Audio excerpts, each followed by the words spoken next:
김종배 시선 집중. 여러분 안녕하십니까, 김종배입니다. 인기 아동 애니메이션 캐치 티니핑의 극장판 사랑의 하츄핑이 예상 밖의 흥행 성적을 기록하면서 화제를 모으고 있다고 하는데요. 이 현상을 어떻게 봐야 될지 일부에서 이야기 나눠보고요. 정부가 올해 10월 1일 국군의 날을 임시 공휴일로 지정했습니다. 군 사기 진작과 내수 경기 활성화 차원이다 이렇게 밝혔는데, 일부 자영업자와 소상공인들은 오히려 매출이 줄어들 수 있다면서 우려하는 목소리를 내고 있다고 합니다. 2부에서 자세히 짚어보겠습니다. 9월 7일 토요일 김종배의 시선집중, 광고 듣고 시작합니다. 아침을 깨우는 이슈들 같이 들으실래요? 사람 냄새 나는 우리들의 이야기, 도닥 토담.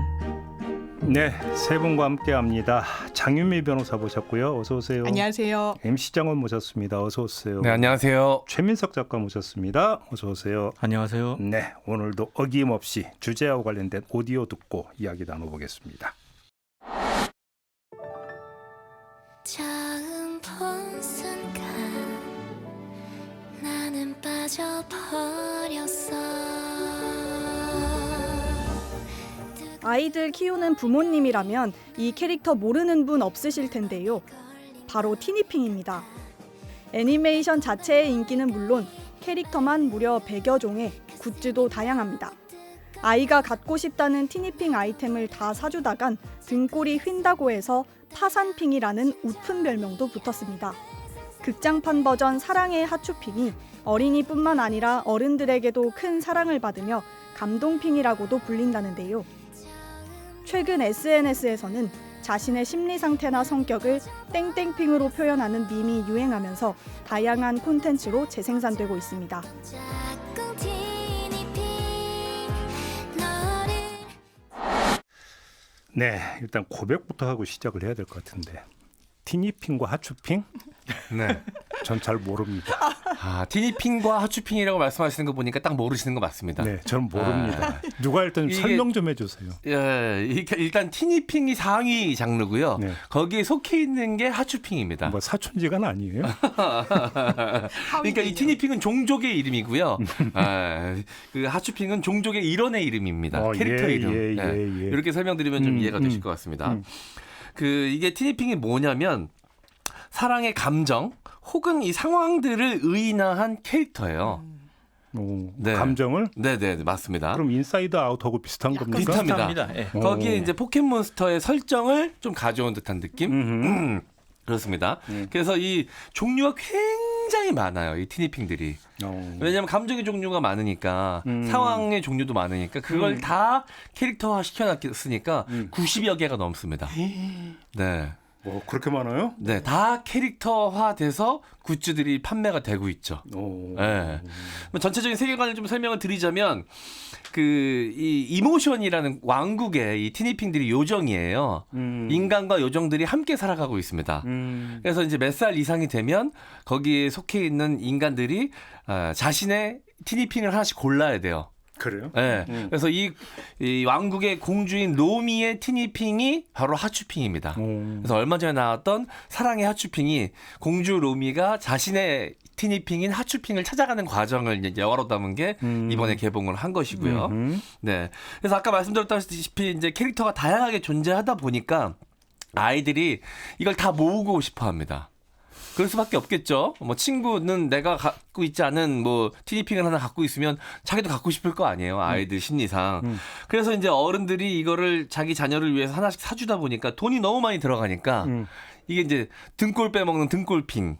이제 가게를 파산시키는 파산핑이라는 약간 웃픈 별명까지도 붙은 상황입니다. 그 옛날에는 VTR 시절에는 보면 애니메이션을 만들면 이제 그 수익화 방식이 네. 일단 비디오 테이프를 찍어가지고 그걸 판매해서 수익을 얻고 그 다음에 요즘은 굿즈라고 표현하지만 캐릭터 상품을 만들어서 팔고, 그죠? 네. 보통 애니메이션의 수익 모델이 보통 이렇게 됐었던 건데 네.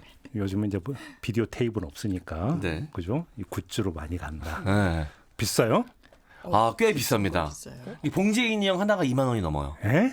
네. 그래요? 저희가 준비한 그 봉제 인형 있잖아요. 네, 지금 저게- 저희 테이블 위에 하나가 지금 놓여 있습니다. 네, 하츄핑인데 저 봉제 인형이 조금 가격 차이가 있긴 합니다. 캐릭터마다. 네. 근데 2만 원에서 3만 원 정도 합니다. 근데 이제 그거 90여 개를 만약에 다 사려면 그 돈이. 근데 그 제일 싼 게 그 정도 가격이에요.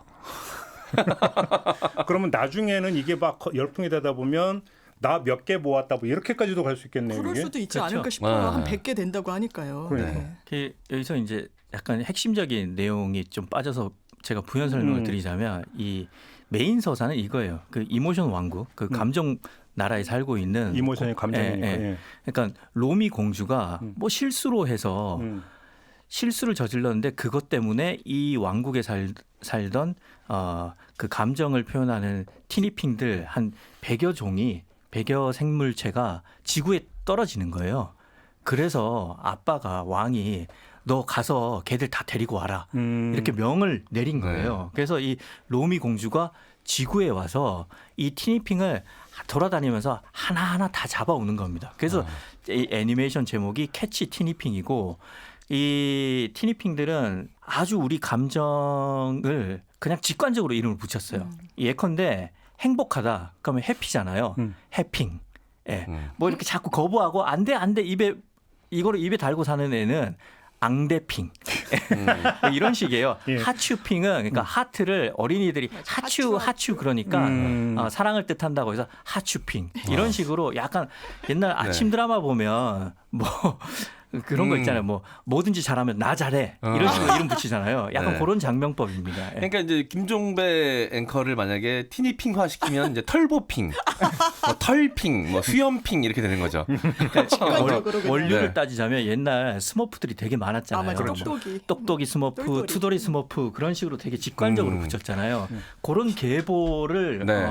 따라간다고 보면 됩니다. 그러니까 이게 보면 이 부모들의 마음도 사로잡아야 되거든요. 음. 부모들도 납득이 될 만한 설정이 있어야 이게 결론적으로 대박으로 갑니다. 부모들이 봤을 때는 어쨌든 아이들한테 교훈의 의미가 있잖아요. 예. 잘못을 저지른 아이가 그 자신의 잘못을 스스로 해결한다.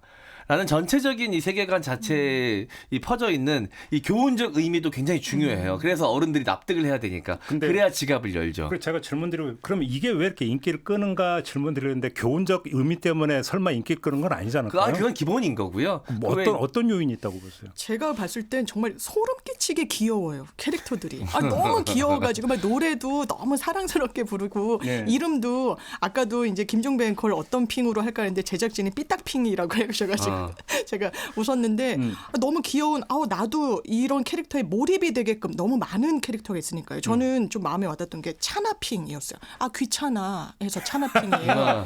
근데 제가 찾아봤더니 차나핑의 MBTI까지도 사람들이 공유를 하고 있더라고요. 이건 이제 가공의 세계인데 몰입할 수 있는 그런 여건이 상당히 있다는 거. 또 사업적인 측면에선 이게 시리즈물이에요. 그래서 한 그 시리즈가 되면 캐릭터가 다 바뀌거든요. 그럼 그때마다 새로운 굿즈나 새로운 캐릭터에 대한 소구가 일어나도록 이게 또 이 제작 시스템을 가져갔다는 것도 상당히. 근데 여기 지금 저희 이제 네. 소설가가 계시잖아요. 그렇죠. 네. 그죠? 그럼 이제 소설가의 어떤 전문적인 어떤 그 평가를 들어봐야 되는데 이 서사 구조, 작품성을 어떻게 평가하십니까? 그렇게 전문적이지는 않지만 아무튼 그냥 제가 잠깐 보면서 느낀 거는 보통 이제 그 우리가 뭐 문학이나 영화 이런 걸 이제 스토리 콘텐츠라고 하죠. 이 스토리 콘텐츠에서 중요하게 여기는 게 주로 세 가지거든요. 그러니까 서사와 캐릭터와 주제입니다. 그 관점에서 티니핑을 좀 보자면 일단 서사는 전통적인 돈키호테식 서사예요. 그러니까 그래요? 우리가 인류가 예전부터 좋아했던 집을 떠나서 역경을 딛고 집으로 돌아오는 구조. 그러니까 이게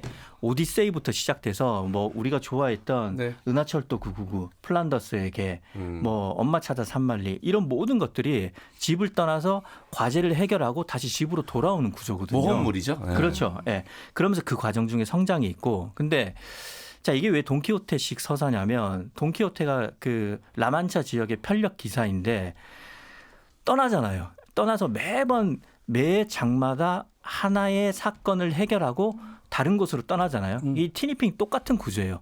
로미 공주가 사실은 돈키호테예요. 그러니까 매 회마다 티니핑 하나를 찾고 캐치 티니핑인 거죠. 아주 고전적인 그런 구조네요. 그렇죠. 그러니까 이게 굉장히 안정감을 주는 서사 구조예요. 이게 왜 인기를 끄냐면 요즘 이제 OTT가 많이 확산되면서 OTT는 한 번에 몰아보는 시스템이잖아요. 아, 그렇죠. 그러니까 예전처럼 일주일씩 기다리는 그런 포맷에서는 너무 감질만 나게 하면 사람들이 못 견디거든요.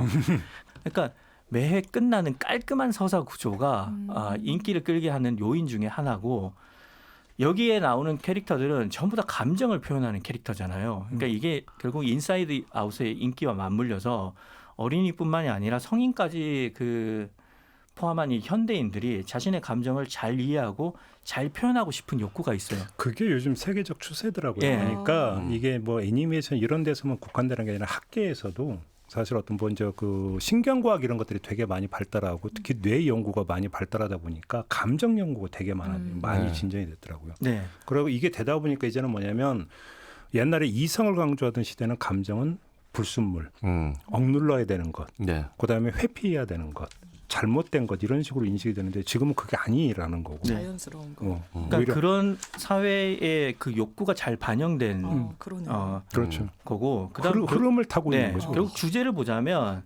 이 어린이 컨텐츠에서 제일 중요한 건 성장이거든요. 로미 공주가 티니핑을 찾으면서 계속 자신의 감정을 알아가면서 성장을 하는 거예요. 그리고 이 속에 이제 사랑과 우정이 있다는 거죠. 그러니까 결국은 이제 주제도 감정을 배워간다는 거죠. 그래서 불안한 현대인의 감정을 스스로 다룰 수 있게 한다는 점이 아이들은 물론이고 일부 부모에게까지도 좀 어필을 한 것 같고요. 그 외에 인기 요인이 사실 되게 많아요. 아까도 잠깐 들었지만 이 극장판이 나오면서 이 OST 주제가를 처음 본 순간이라는 노래를 그 아이돌 에스파의 윈터가 불렀거든요. 근데 이 노래를 저도 어제 이제 처음 접하면서 한 2시간 정도 들었는데 너무 청량하고 맑은 거예요, 느낌이.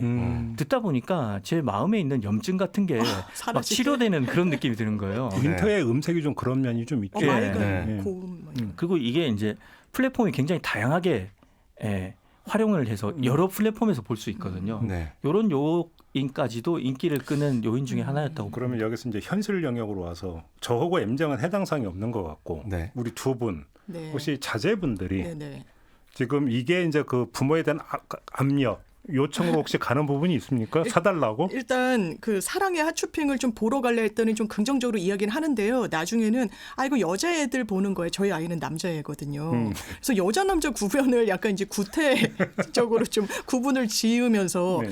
아이도 그러니까 그런 걸 강요하는 게 좀 나쁘다고 저도 이제 암행내 생각을 하다 보니까 분홍색 여자색, 빨간색 여자색 뭐 이런 이야기를 안 하는데 그걸 체득을 하고 오더라고요. 근데 이게 정말 선입견인 게 그 17세기 바로크 시대에는 왕을 이어받을 왕자가 분홍색 드레스를 입었다고 하더라고요. 그러니까 분홍은 아무나 접근하기 어려운 색이고 이래서 이제 귀족의 색, 뭐 남녀 불문하고 많이 했다라고 하는데 이게 이제 여자색이니까 그리고 핫쇼핑은 되게 분홍색 캐릭터거든요. 그러니까 남자애들이 선뜻 거기에 대해서는 이렇게 좀 뭐 감정이입을 한다거나 이렇게 호감을 많이 여자 아기들보다는 좀 안 갖는 것 같더라고요.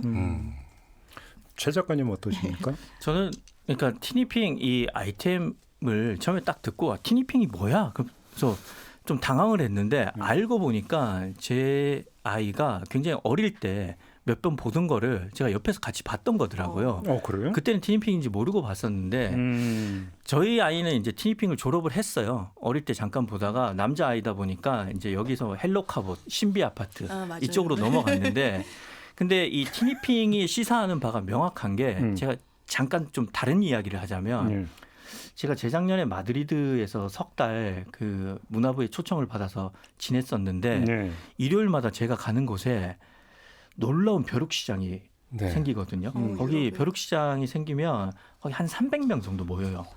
남녀노소가 다 모여서 바글바글 거리는 거예요. 그래서 너무 궁금해서 한 번은 바쁜 와중에 대체 뭘 파나 싶어서 가보니까 할아버지부터 애들까지 다 모여서 포켓몬 카드랑 그 유럽 축구 선수 카드 그걸 파는 거예요. 중고 거래를 하는 거예요. 자, 이게 연관이 있습니다. 그러고 이제 저희 아이로 돌아오자면 아이가 이 티니핑을 보다가 신비 아파트를 봤다고 했죠. 이 신비 아파트도 결국은 뭐냐면 캐릭터. 이 흉물이 된 신비 아파트라는 곳에 귀신들이 계속 등장을 해요. 그 귀신이 또 수십 명 거의 100명 가까이 되는 거예요. 그 귀신마다 카드가 다 존재를 해요. 그 얘가 또 어디로 넘어갔냐면 포켓몬 가오레라는 게임이 있어요. 그 게임을 하면 한 판에 2,000원인데 할 때마다 카드가 나오거든요. 그 카드도 캐릭터마다 한 장씩 있는데 전투력이 다 다른 거예요. 그러다 지금 얘가 어디로 빠졌냐면 프리미어 리그 축구 선수들의 카드를 모으거든요. 살 때마다 랜덤이에요. 운이 좋으면 홀란드가 나오고 운이 안 좋으면 이름도 처음 보는 선수가 나와요. 결국 이게 뭐냐?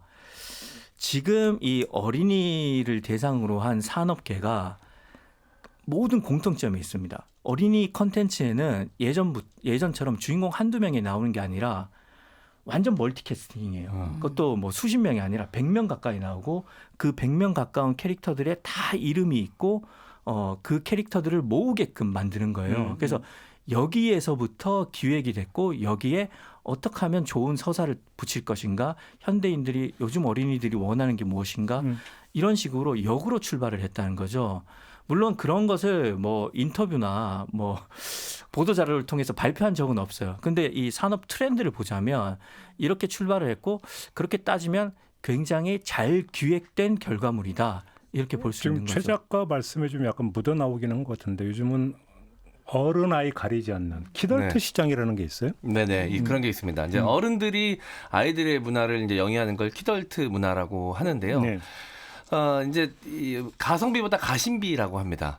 그러니까 정말 필요한 게 아니죠, 사실. 어른들이 아이들 장난감이면 얼마나 필요하겠어요. 근데 그걸 사면서 심리적 만족감, 다시는 돌아갈 수 없는 어린 시절의 동심을 돈으로 사는 느낌이 좀 있는 것이죠. 그러면 얼마 전에 뭐 했던 그 빵 속에 무슨 그 포켓몬 카드인가 네네네. 그거 들었다고 해서 뭐 40대가 뭐 네. 편의점에 줄 서고 했다는 것도 같은 맥락으로 네. 이해를 하면 되는 거겠죠. 그러니까 어른들이 아이들의 문화를 그런 식으로 이제 영위하는 걸 키덜트 문화라고 하는데 이게 지금 세대들이 굉장히 이 키덜트 문화의 이 반응이 뜨거운데 그게 이유를 좀 생각해 보면 어린 시절 분명 결핍이라는 게 존재합니다. 특히나 과거에는 더 심했던 것 같아요. 지금보다. 왜냐하면 사고 싶다고 다 사주지 않았거든요. 혼났죠. 네. 사달라고 뭐 혼났죠. 제 기억에 로봇 하나 사고 싶어가지고 한 일주일을 울었던 기억이 납니다. 그래야 이제 겨우 사줄까 말까 하거든요. 유명한 인터넷 짤에 보면 큰 쇼핑몰 로비에 아이 하나가 대자로 뻗어 있습니다. 그 사진의 제목이 반드시 엄마는 돌아온다였어요. 그렇게 결핍이 많던 또 세대들이 있어요. 지금 근데 아이들은 커서 키덜트 문화를 좋아할지 저는 좀 의구심이 드는 게 결핍이 그때에 비해서 크지 않거든요. 그러니까 그때의 결핍을 나이가 먹고 이제 내가 내 가게를 꾸리고 경제적 능력이 생기니까 그때 채우지 못했던 결핍을 지금 와서 이제 어른이 되고 채우는 느낌이 좀 있습니다. 알겠습니다. 근데 이게 이제 국산 애니메이션인 거죠. 네. 국산 애니메이션. 혹시 좀 수출은 좀 됐나요? 저도 그게 좀 궁금한데 네. 일단은 저희는 자라면서 일본 애니메이션이 일본 건지도 모르고 볼 그렇죠. 만큼 그렇죠. 그냥 일본 애니메이션이 사실은 잠식을 한 상황에서 자랐기 때문에 지금 이런 상황들이 굉장히 반갑고 저 또 오랜만에 이제 애니메이션 전문가인 제 아내와 간만에 좀 대화를 좀 나눠보니까 네. 일단 이 인기는 국내 중심이고 해외에 그러니까 한류라고 해서 뭐 영화나 드라마나 음악까지 해외에서 많은 인기를 누리고 있잖아요. 그 단계까지는 못 간 것 같다고 하더라고요. 아, 그래요. 그럼 이제 해외에서도 인기가 많은 것 같은 게 이제 완구 같은 게 동유럽 시장에서 17개국이랑 수출을 해서 12조 시장을 공략한다 이런 기사가 작년에 나온 게 있어서 예, 티니핑을 이제 완구로 해가지고 좀 파는 것도 이제 시도를 그 업체가 하고 있는 것 같긴 합니다. 그러니까 뭐 영화나 음악만큼은 아니더라도 예. 일단 브래드 이발소라는 다른 애니메이션이 있거든요. 맞아요. 그게 또 해외에서 굉장히 많이 인기를 끌고 있어요. 그러니까 국산 애니메이션이 막 그 아이돌만큼의 인기는 아니더라도 점차 성장하고 있고 점차 그 나은 방향으로 나아가고 있다는 건 확실한 것 같습니다. 네, 이걸 만든 회사가 이제 SAMG 엔터테인먼트라는 곳인데 여기가 이제 티니핑, 캐치 티니핑도 만들었고 또 미니 특공대라는 또 다른 애니메이션도 만들었는데 해외 반응이 나쁘지 않아요. 그래서 지금 한국판 디즈니라는 얘기가 있고요. 상장 준비를 하고 있다는 이야기까지 있습니다. 오, 그 정도예요? 네. 기업 규모가 그러니까 기업 규모가 상당히 크고 커져가고 있고 해외 시장도 개척하고 있는 중이기 때문에 이 성장 속도가 굉장히 좀 만만치 않다. 뭐 이렇게 평가되더라고요. 왜 이 질문을 드렸냐면 이제 뭐 K 드라마, K 무비를 넘어서 이제 K 애니메이션까지 가느냐. 네. 사실 좀 이게 좀 궁금해서 한번 좀 여쭤봤던 건 가능성은 좀 있다고 보세요? 굉장히 있는 것 같아요. 전 브래드 이발소를 아이랑 같이 보면서 이게 국내 네, 한국에서 만든 애니메이션인지 몰랐어요. 되게 좀 뭐랄까요, 글로벌하고 이 캐릭터가 꼭 한국에 국한되어 있지 않고 또 브레드라고 이렇게 또 서 있나 뭐 이래서 외국 네. 건 줄 알았거든요. 그러니까 어느 세계든 그리고 아이들과 관련한 콘텐츠가 상당히 유튜브에서도 이른바 수익이 된다는 게 말이나 이런 부분을 최소화하고 어느 세계에서나 또 통용되고 그림이나 아주 색감으로 아주 직관적으로 다가가다 보니까 여러 세계에 통용이 되는데 우리가 이제 거기에서 대단히 선도적인 역할을 또 하는구나. 이 뽀로로의 역할을 얘기하지 않을 수 아, 없는데요. 그러네요. 네. 뽀로로가 전 세계적으로 히트를 치면서 그때 엄청난 데이터를 남겼습니다. 그게 다 그 노하우로 축적이 되어 있거든요. 네. 그래서 우리나라는 좀 유리한 고지에 있다고 볼 수 있는 것이죠. 지금 브래드 이발소를 좀 주목할 필요가 있는 게 저희 아들이 즐겨보던 헬로카봇 같은 경우는 배경이 한국에 있는 신도시를 너무나 명확하게 잡고 있어요. 딱 보면 그냥 한국이에요. 근데 저기 브래드 이발소는 등장하는 인물부터 배경까지 전부 다 무국적 무색채예요.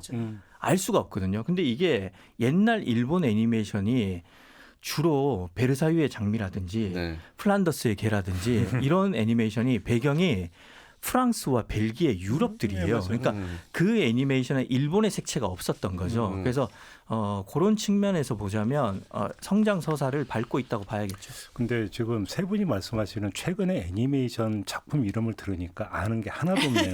아이를 안 키우고. 아니요. 아니, 저도 자녀가 성장해서 그런 거죠. 저희도 아이들 클 때 저도 같이 그 애니메이션 채널도 되게 많이 보고 했는데 그때 때는 주로 핑구 뭐 아무리 늦게 잡아도 방귀대장 뿡뿡이 딱 여기서 멈춰 있는데 네. 다 새로 듣는. 천만다행이신 겁니다. 이게 제대로 산업화되기 직전까지 딱 아이를 유년 시절에 아이를 키우셨으니까 네. 등골이 남아 계신 거예요. 그때도 캐릭터 상품 많았어요. 그때도. 지금에 비하면 아무것도 아닙니다. 그때는. 지금은 캐릭터가 100개가 넘고 네. 주인공 하츄핑도 시즌이 바뀔 때마다 계속 새로운 캐릭터가 나옵니다. 그래서 요즘 아이 키우는 집에서는 무조건 조심해야 되는 게 최대한 티니핑을 늦게 접하게 하라. 아이들이 빠르게 접하면 접할수록 이 등골 휘는 시간이 길어진다. 알겠습니다. 뭐 이런 이야기가 있더라고요. 네, 첫 번째 주제는 이렇게 마무리하고 두 번째 주제로 이어가겠습니다.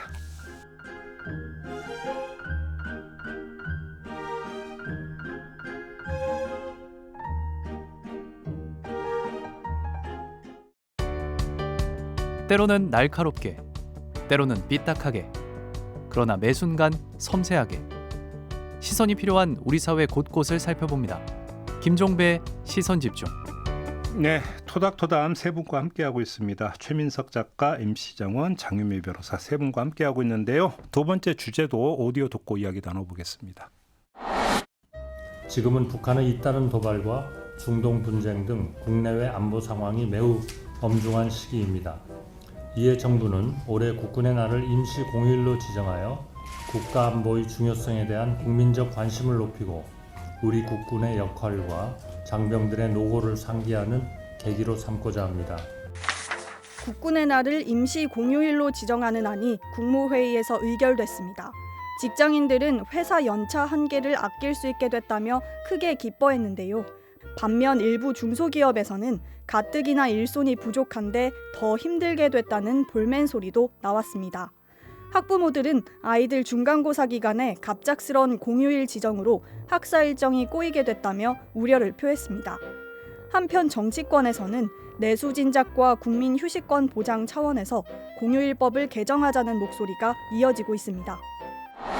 네, 그냥 거두절미하고 세 분께 여쭤보겠습니다. 임시 공휴일 지정을 환영하십니까? 아닙니까? 장변은 네. 어떠십니까? 저는 어쨌든 사무실을 운영하는 입장이어가지고요. 네. 진짜 공휴일이 좀 연달아 있거나 이러면 상담이나 이제 사건 의뢰를 하시는 분들이 좀 확 주는 건 사실이에요. 그게 체감으로 느껴지거든요. 영업에 타격이 예, 있군요. 매출에 타격이 있죠. 매출의 타격도 있고 또 고정비는 그대로인데 이제 쉬는 날이 늘어나면 이게 다 이제 비용 증가로 이어져서 이게 썩 그렇게 좋아하는 편은 아닙니다. 우리 M장 사장님은 어떠십니까? 사실 똑같은 상황이죠. 네. 우리 변호사님하고 저하고. 저도 이제 회사를 운영하고 있는 입장이니까 휴무가 늘면 당연히 직원들이 쉬고 그러면 노동 환경도 좋아지고 뭐 일할 의욕 같은 것들도 더 고취되고 이런 좋은 측면이 있겠지만 운영하는 측면에서는 사실 어려운 게 사실입니다. 그래요. 네, 고정비는 그대로거든요. 쉬는 날이 게다가 이번에 또 추석 연휴도 껴있기 때문에 네. 일할 수 있는 날짜가 별로 없어서 제가 가서 몸으로 다 때워야 됩니다.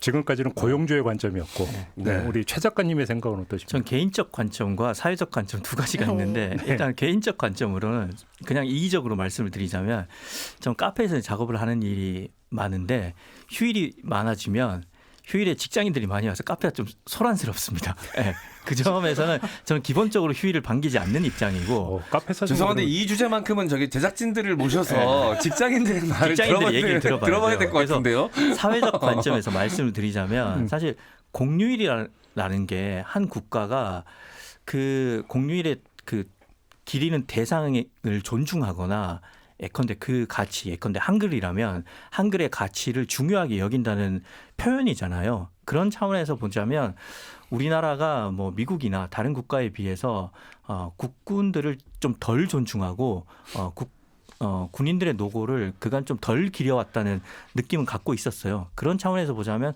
국군의 날을 임시 공휴일로 지정한 거는 환영합니다. 근데 아까 조금 전에 이제 한덕수 총리의 목소리 들었잖아요. 국가 안보의 중요성에 대한 국민적 관심을 높인다.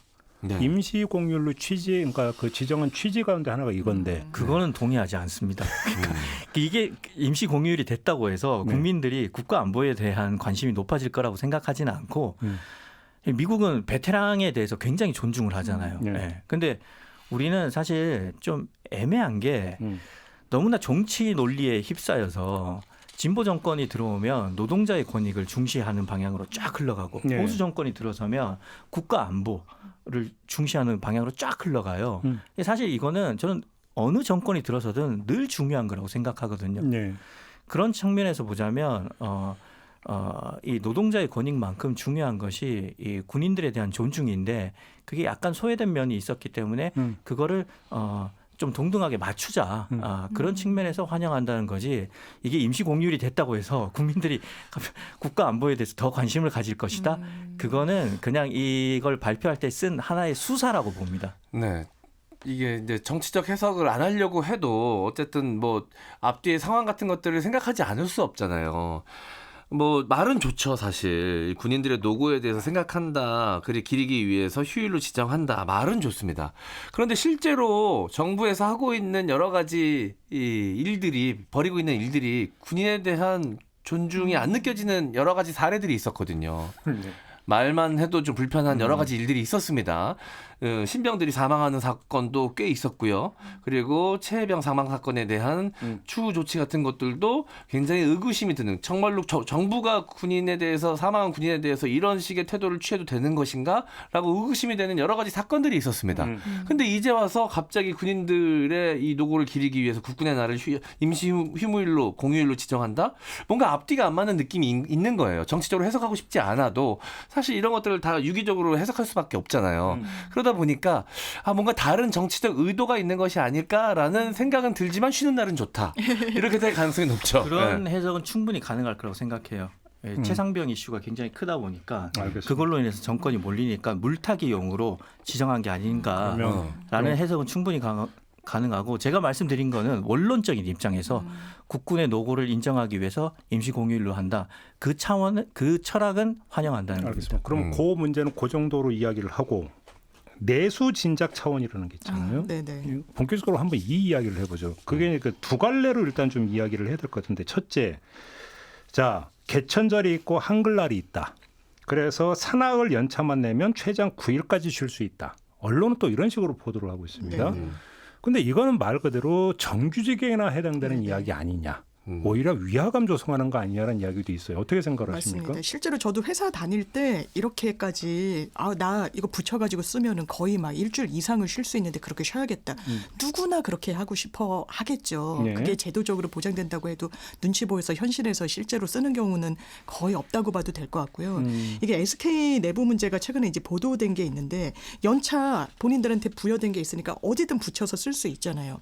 근데 회사에서 공동 연차로 쓰자라고 제안을 한 거예요. 이거는 쉴 때 연차를 붙여서 쓸 때 딱 뭐 2, 3, 4 이러면 그때 같이 우리는 그 쉬는 거다. 다른 데는 가급적 이제 쉬지 않기를 바란다라는 취지의 지침이 내려지니까 이른바 이제 신입사원들, MZ사원들이 좀 반발했다. 이건 재량 아니냐. 그건 좀 법률 저촉 소지도 있는 거예요. 그런데 이게 보면은 이 노동관계법과 관련해서 근로자 대표와 서면으로 이런 식으로 보면?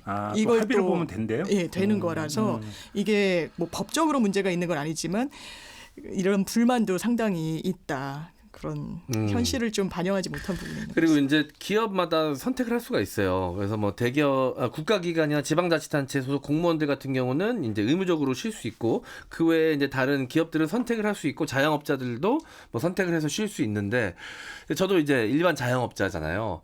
분위기가 이렇게 형성이 됐는데 마치 이날을 공휴일로 진행을 하지 않으면 악덕 기업주가 된 것 같은 그런 느낌이 좀 있습니다. 근데 그러니까 현실 영역에서는 임시 공휴일로 지정이 됐음에도 불구하고 회사 나와서 일하라 그런 사업장도 사실 있잖아요. 네네네. 그럼 거기서 일하는 종사자 입장은 어떻게 했어요? 그럼 상대적 박탈감을 좀 느끼는 것 같아요. 저희가 변호사 사무실이 어떻게 운영되냐면 한 변호사가 자기가 직접 고용한 직원분들이 있는데 한 공간 안에 있어요. 근데 별도인데 어떤 변호사는 이를테면 법의 날 그리고 노동절에 법원은 본인들이 노동자가 아니기 때문에 쉬지 않습니다. 이제 근로자는 쉬고. 근데 많은 변호사들이 그냥 쉬라고 하는데 어떤 변호사는 또 쉬지 말라고 하면 누구는 어떤 변호사실에 직원분은 나와 있고 안 나와 있고. 이게 되게 좀 유동적이어가지고 또 대기업 중소기업 이런 이야기는 또 항상 비교해서 나오고 또 근로기준법이 5인 미만 사업자에는 적용이 아예 안 되다 보니까 이런 박탈감 또 다른 이런 처우 이런 부분이 좀 문제가 항상 되는 것 같습니다. 그러니까 아까 우리 M장이 이제 이 방송 종사자 들어와서 같이 이야기해야 된다고 말씀을 하셨는데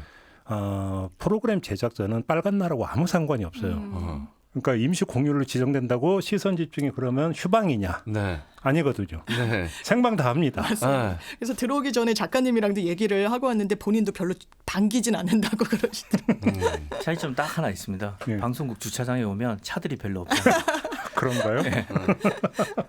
중요한 문제를 제기하셨네. 두 번째 내수진작 차원이라고 이야기하는데 그러니까 이게 관광지는 분명히 소비가 더 늘겠죠. 매출도 늘고. 근데 역으로 그러면 그 일상 주거지나 어떤 그 오피스촌에서는 사람들이 빠져나가기 때문에 오히려 거기에서 또 자영업을 하는 분들은 오히려 매출이 줄어드는 거 아닙니까? 그렇죠. 관공서에서 식당 하시고 뭐 이런 분들은 매출 사회 전체적으로 놓고 보면 그게 그거 아닌가요? 그렇게 놓고 보면. 그래서 이런 지표를 좀 분석을 하는데 효과가 있다라는 게 어쨌든 정부 입장인 것 같긴 해요. 제가 찾아봤더니 2020년도에 8월 15일이 토요일이었어요. 그래서 토일월까지 쉬도록 17일을 임시공휴일로 지정을 했었거든요. 이제 3일을 쉬게 된 건데 그때 경제적 파급 효과를 이제 현대경제연구원에서 분석한 결과가 있어요. 보면은 실제로 지정을 해서 하루 더 쉬게 했더니 몇 명이 쉬었냐? 2,500만 명이 일단 쉬었다. 그럼 이 사람들이 돈을 얼마나 썼냐?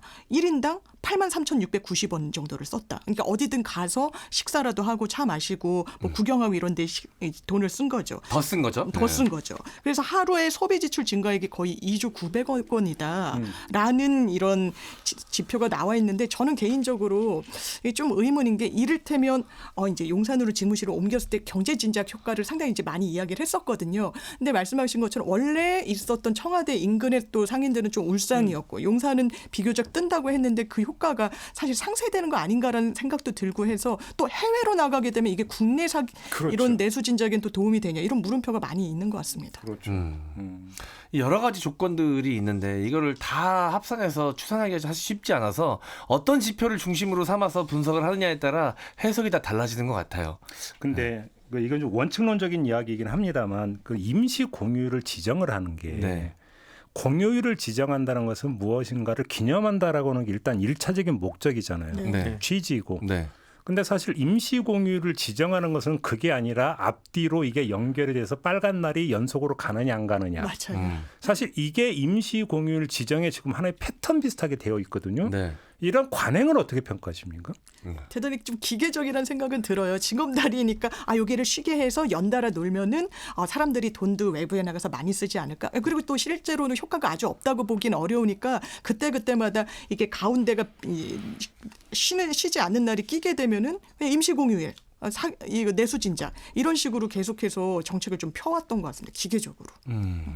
근데 외국에 비해서 우리나라가 그 공휴일이 많나요? 적나요? 이탈리아에 비해서는 확실히 적고 적죠. 그 나라마다 다르죠. 네. 네. 휴가가 중시되는 나라. 이탈리아의 선생님들은 365일 중에 쉬는 날이 100일이 넘는다고 해요. 네. 그러니까 그런 나라들은 휴일이 많고 네. 멕시코나 우리나라가 OECD 가입국 중에 노동을 굉장히 많이 하는 나라거든요. 그렇죠. 네. 최장 이런 노동법도 나라에서는 쉬는 날에 대한 국민들의 저항감이 상당히 심합니다. 예. 그렇기 때문에 뭘 공휴일을 한번 지정하려고 해도 굉장히 쉬고 싶은 사람과 고용주의 입장이나 재계의 반발에 심하게 부딪히기 때문에 많은 논란이 일어나죠. 근데 저는 한편으로는 격세지감도 느끼는 게 그 시대 문화가 좀 많이 바뀌었다는 것도 느끼는 게 예를 들어서 김대중 정부 때인가요? 그 주 5일제 도입한다 해서 난리가 났었거든요. 기억이 나요. 그때 네. 회사 다니고 있었어요. 정말 난리가 났었어요. 사회적으로. 도대체 경제 망가진다 뭐 해가지고 난리가 났었는데 그다음에 임시공휴일 지금 저희가 그 주제로 이야기하고 있는 이것도 초기에는 도대체 이러면 경제 손실이 얼마냐 뭐 이거 갖고도 막 그랬거든요. 네. 근데 이제는 그런 얘기 안 하네요. 이제 시대가 주 완전히 4일제 얘기하고 있죠. 주 4일제 네. 얘기죠. 근데 이 얘기는 사실 되게 오래됐어요. 그러니까. 그 산업혁명 때도 토요일에 그러니까 일요일에 쉴 거냐 말 거냐. 그다음 뭐 근무를 몇 시간 할 거냐 말 거냐. 1시간 줄이면 뭐 나라가 망한다. 그런 얘기 엄청 많았거든요. 네. 그러니까 이거는 그 늘 인류가 옛날 그런 거 있잖아요. 뭐 바벨로니아 시대 때 요즘 것들은 버릇이 없다라고 얘기 썼던 것처럼 늘 변치 않고 반복되는 주제인 것 같아요. 네, 이게 그래서 전체적인 노동 시간 단축이 중요하다고 저는 생각을 합니다. 저는 이제 고용주 입장으로 일주일에 하루는 저는 이제 탄력 근무제로 해서 일찍 퇴근할 수 있게 했거든요. 오. 네, 근데 이제 공휴일이 들어서 이제 업무 시간 이게 운영 시간이 하루 줄어들면 머릿속으로 이제 막 이제 현실 자각 타임이 오면서 그 탄력 근무제를 괜히 했나? 솔직히 인간적으로 이런 고민이 들어요. 당연히, 너무 줄어드니까 저는 그거를 메꾸려면 너무 힘이 들거든요. 그래서 차라리 근데 노동시간 단축을 하면 네. 그거에 맞게 합리적으로 구성을 할 수 있거든요. 네. 예측 가능하니까. 네. 근데 이렇게 갑자기 임시 공휴일이 툭 튀어나오면 저희 같은 이제 고용주 입장은 머릿속이 셈법이 굉장히 복잡해집니다. 그러니까 인간적인 고민을 안 할 수 없어요. 그러니까 차라리 전체적인 노동시간 단축으로 가고 공휴일은 좀 정례화했으면 좋겠다는 생각이 있습니다. 저는 개인적으로.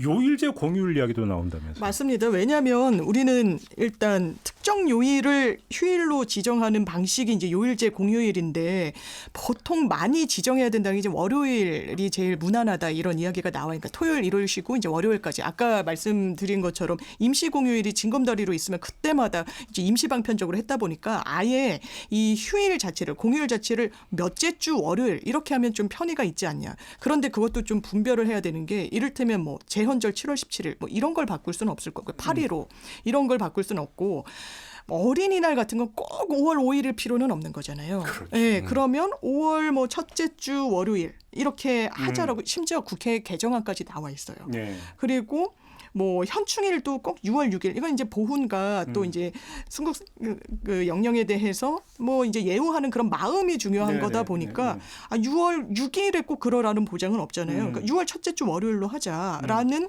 이 뭐 국회에서도 위성락 민주당 의원이 발의를 하나니 지금 논의 중이 있고요. 네. 그렇다면 사람들도 자기 1년간의 스케줄을 짤 때 이때는 내가 그래도 쉴 수 있겠구나. 가족이랑 뭐 어디를 가자. 왜냐하면 임시공휴일로 했을 때 어떤 또 웃지 못할 일이 있었냐면 임시공휴일이 아닐 때 숙박업소를 예약하는 사람이 있었던 거예요. 그냥 평일에 요금으로. 근데 이 숙박업소 주인이 이거 주말 요금으로 주셔야 된다. 이거 공휴일로 지정된 거 아니냐라고 해서 또 분란이 이렇게 일어났던 게 기사까지 나왔던 적이 있어서 그러니까 예측 가능성을 보장한다는 측면에선 몇째 주 월요일 이게 좀 맞는 것 같습니다. 그러니까 그 얘기에서 연결되는 게 미국 같은 경우는 무슨 어떤 그 공휴일 같은 경우는 몇 월 몇째 주 무슨 요일에 한다 이런 식으로 하는 미국이 이제 그렇게 운영하는 미국도 거라고. 그렇고 일본도 그렇고요. 그러니까요. 근데 그런 것도 있지만 또 한 가지는 우리나라가 임시 공휴일을 지정을 해도 너무 촉박해서 지정하는 게 있어요. 그렇죠. 제가 그 말씀을 드리고 싶었어요. 그러니까 음. 지금 M장님도 고용인으로서의 고충과 그럼 숙박업소의 문제 이런 게 너무 긴박하게 도달해서 임시공휴일을 갑자기 그러니까 뭐 어떤 정치적인 목적이나 예. 아니면 뭐 그 지지율 회복을 위한 정치적인 방편으로서 지정하다 보니까 혼란이 생기는 거죠. 그렇죠. 그래서 임시공휴일을 충분히 그러니까 연초에 미리 지정을 하고 그다음 임시 공휴일을 그냥 단순히 물론 경제 중요합니다. 내수 진작용으로 뭐 주말에 붙이거나 이런 것보다는 진짜 이 휴일에 대한 가치를 진중하게 고려해서 네. 한번 지정을 한 다음에 이로 인한 사회적 혼란이 있는지 없는지 점검을 한 다음에 그다음 정기 공휴일로 가는 그 시험적 단계에서 지정을 해야지 네. 그냥 임시 방편으로 요때 경기 안 좋으니까 전기 반짝 올려보자 이런 식으로 임시 변통적인 지정은 반대하는 입장입니다. 그러니까요. 너무 촉박해서 해버리는 달력은 연초면 다 나오는데. 그러니까요. 그렇죠. 네. 그러면 좀 이제 포괄적으로 공휴일을 어떻게 운영할 것이냐. 공휴일 제도라고 하는 것을. 여기에는 이런 것도 있어요. 어떤 것은 빨간 날이고 어떤 날은 국가기념일인데 빨간 날 아니고. 도대체 기준이 뭐냐. 예를 들어서 어린이날은 빨간 날인데 왜 어버이날은 아니냐. 예. 좀 너무 소소했나요? 아니 와닿았습니다. 그게 이제 어버이의 운명인 거죠. 그러니까 네. 어버이의 운명. 근데 근본적으로는 도대체 무엇이 그러면 공휴일이 되어야 되는가라는 아주 근본적인 문제부터 시작을 해서 조금 이제 요일제 어떤 공휴일 얘기도 결국은 거기에 되는 거예요. 네. 공휴일을 어떻게 운영할 것이냐. 사실 이 제도적인 부분 한번 좀 전반적으로 정비를 해야 되는 거 아니냐는 지적이 좀 있더라고요. 정말 와닿는 게 공휴일이라는 게 그냥 아까 국군의 날도 이야기했지만 저는 어렸을 때는 제가 이제 80년대 사행이다 보니까 되게 성대하게 했었어요. 군인의 날 행사 같은 거 쉬기도 했고 퍼레이드. 그러면 되게 좀 자부심 같은 게 느껴졌었거든요. 어렸을 때 저희 아이를 키우면서도 약간 국가 상징물 같은 거에 굉장히 즉각적으로 반응하고 이런 게 있어요. 네. 되게 마음이 좀 웅장해지고 막 태극기 이런 걸 보고도 막 이러고 그러니까 그런 걸 기리는 게 의미가 이제 없다라고 생각이 들지 않고 그렇다면 그 날짜를 지정하는 문제와 관련해서는 이게 경제학적, 문화적 또 정책 다 연관이 돼 있다 보니까 사람들에게 편의를 주는 부분도 고려를 해야 되고 하면은 이거를 저는 개인적으로는 요일제로 꼭 이제 국가 지정일이 바꿀 수 없는 그런 박힌 날짜가 아니라면 그렇게 좀 제도 개선을 해나가는 게 국민들한테 좀 편의를 증진하는 것 같고 그리고 공휴일의 의미와 관련해서는 내수징적 차원도 있지만 뭔가 국가에서 정말 기리는 그 대상과 관련해서 예우할 수 있는 그런 방편도 같이 모색하고 법적으로 지원하고 이런 게 한꺼번에 논의되는 게 정말 공휴일의 문제를 정확하게 좀 논의하는 게 아닌가 이런 생각이 듭니다. 지금 공휴일 요일제 말씀이 나와서 저도 좀 의견을 보태자면 일단 저는 그 아이디어에 찬성을 하거든요. 왜 그러냐면 요일제 휴일을 시행하면 근로자가 휴일을 좀 더 적극적으로 쓸 수 있어요. 그렇죠. 그리고 이제 자기가 계획해서 할 수 있기 때문에 저는 개인적으로는 업무 효율도 더 높아질 거라고 생각을 하거든요. 왜냐하면 목요일에 휴일을 쓰고 금요일에 다시 출근해서 일하고 주말에 다시 쓰면 업무 영속성이 떨어져요. 네. 예, 그래서 좀 더 집중해서 효율적으로 일할 수 있을 거라고 생각하고 사실 대부분의 휴일이 주말에 끼게 되면 대체 휴일로 보상을 받지만 그 현충일은 주말이랑 겹치면 보상을 못 받아요. 제외가 됩니다. 신정도 제외가 되고요. 근데 뭐 신정은 무조건 1월 1일 정해진 날짜니까 애매하더라도 아무튼 요런 그 사각지대에 대한 논의도 이제 같이 해야 될 시기가 오지 않았나 그런 생각도 합니다. 그래서 직장인들 보면 한 5, 6년 뒤까지 달력을 다 뒤지듯이더라고요. 그렇죠. 그렇게 해서 올해 휴일 2028년 추석 연휴 이렇습니다. 열흘 쉴 수 있습니다. 막 이런 식으로 인터넷에서 엄청 돌아요. 그러니까 그게 이제 타이밍이 잘 맞으면 오래 쉴 수 있고 주말이랑 재수없게 주말이랑 겹치면 좀 덜 쉬고 이런 경우들이 생기니까 만약에 징검다리로 중간에 끼어 있으면 회사 여건이 좋아서 중간에 연차를 쓸 수 있는 회사라면 너무 좋죠. 근데 대한민국의 기업들이 사실 다 그런 분위기가 아니잖아요. 중간에 끼어있다 해서 연차를 쓸 수 없는 분위기인 회사들도 많습니다. 기업의 그 분위기도 있지만 또 어떤 노동자가 이제 정규직이냐 계약직이냐 네, 그런 거에 따라 또 달라지고요. 그다음 또 직급에 따라서 또 사회초년생들은 마음대로 쓸 수 없는 위치다 보니까 그런 것도 있고요.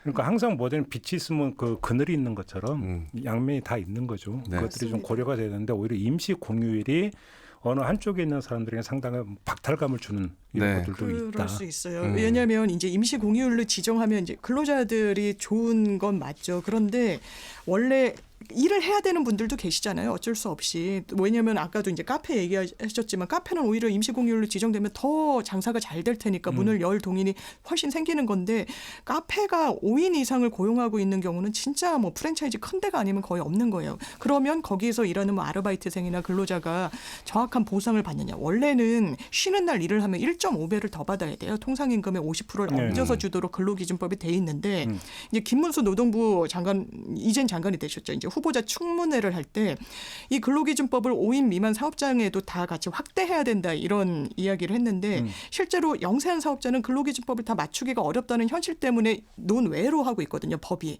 그러면 거기서 근무하시는 분들을 1.5배 같은 거 받질 못하는 겁니다. 그런데 조금 더 규모가 있는 사업장에서 그걸 지키지 않으면 형사처벌까지 해요. 굉장히 엄격하게 하는데 이게 또 하나의 또 양극화의 단면을 보여주는 그런 상황일 수 있겠다 생각합니다. 조금만 더 나가 볼까요? 주 4일제나 주 4.5일제의 시행에 대해서 어떻게 생각하십니까?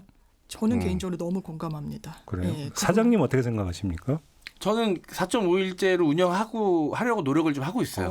네. 지금도 민간 기업에서 뭐 탄력근무제 이런 걸로 네네네. 해서 좀 그러니까 뭐 완전히 제도화된 건 아니지만 사실상 네네네. 실제로 시행하는 경우도 많이 늘고 있더라고요. 네, 직원들 만족도는 상당히 높은 것 같고요. 네. 사실 그게 실제로 이제 업무 효율로 연결되는지는 사실 제가 뭐 조사를 해볼 수는 눈으로는 없습니다. 안 보이니까. 네.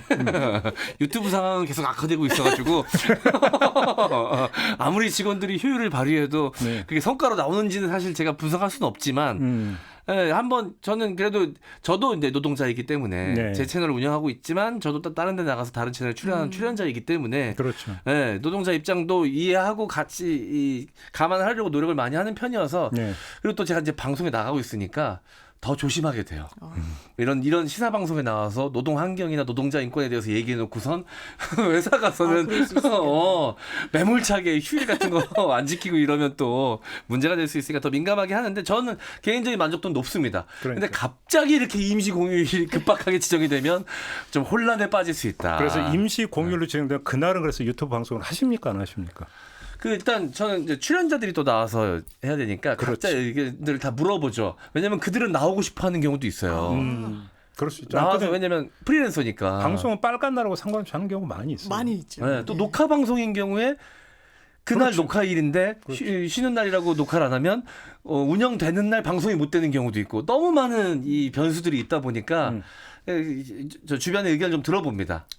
전 주 4일제, 4.5일제 개인적으로는 제가 관광지 비슷한 곳에 살고 있어서 시끄러워져서 그렇긴 하지만 대승적인 차원에서 보자면 우리가 좀 더 삶을 즐기면서 여유롭고 각박한 삶에서 벗어나서 조금 더 풍요로운 자세로 살 수 있게 되잖아요. 그 점에서는 굉장히 필요하다고 보고 문학가의 입장에서 그런 시간에 좀 더 독서하면서 좀 더 제 책 한 권이라도 더 팔리지 않을까 하는 소소한 기대도 좀 해봅니다. 그런데 뭐 민간 영역에서 이제 조금씩 이제 그게 퍼져 나가고 있기 때문에 어느 지점에 임계점이 오고 아마 이제 그 국회 차원에서 입법 과제로 논의가 될 거라고 그렇게 뭐 멀지 않은 시기 아마 될 것 같다 이런 생각이 좀 드네요. 알겠습니다. 오늘 이야기는 좀 이렇게 마무리하겠습니다. 세 분 수고하셨습니다. 감사합니다. 감사합니다. 네, 김종배의 시선집중 오늘 준비한 이야기는 여기까지고요. 내일 아침에 다시 인사드리겠습니다. 고맙습니다.